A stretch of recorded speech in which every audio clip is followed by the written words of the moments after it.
आज आम्ही शिवसेनेचे तिन्ही आमदार बाबूराव कदम आणि नांदेड उत्तर मी आणि आमचे आनंदराव जिल्हा प्रमुख आमदार साहेब बोनारकर आम्ही तिघही बी तात्काळ मुंबईला निघालो आहे आणि उद्या शपथविधी सोमवारी आहे. महाराष्ट्र राज्याचे मुख्यमंत्री एकनाथ शिंदे साहेबांचे तिथं मार्गदर्शन होणार आहे सगळ्या आमदार लोकांना. आणि जे आज जनतेनं आम्हाला शिवसेनेला जे शिवसेनेच्या पाठीमागे राहिले जनतेच्या जे तिन्ही आमदार जिल्ह्याचे आम्ही जनतेने निवडून दिलं त्याच्याबद्दल जनतेचा आभार मानतो आणि जनतेने आशीर्वाद देईल त्याच्याबद्दल धन्यवाद करतो. 3 आमदार मिळाले, पुढे काय मिळणार?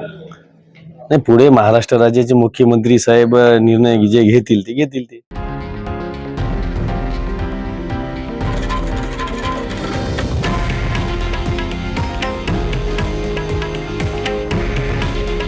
हे आहे देशातील नंबर 1 न्यूज नेटवर्क आणि आपण पाहत आहात TV9 मराठी.